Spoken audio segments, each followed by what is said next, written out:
Hello everyone, this question appears in Class 6 NCERT chapter of Mensuration.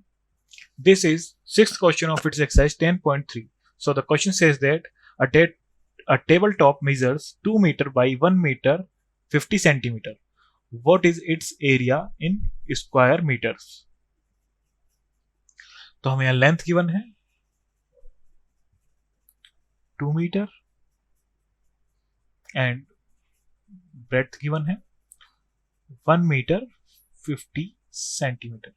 हमें area find out करना है square metre में, तो breadth को हम कंप्लीटली मीटर में कन्वर्ट कर लेंगे. तो ये जाएगा 1 प्लस 50 सेंटीमीटर को हम मीटर में कन्वर्ट करने के लिए 100 से डिवाइड करेंगे. तो ये जाएगा हमारा 1 plus 0.5 is equal to 1.5 metre.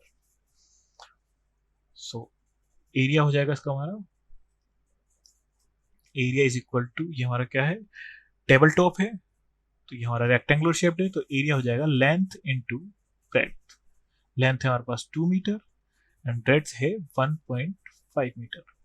सो हो जाएगा 3.0 metre square. So the area of table top is 3 metre square. Thank you.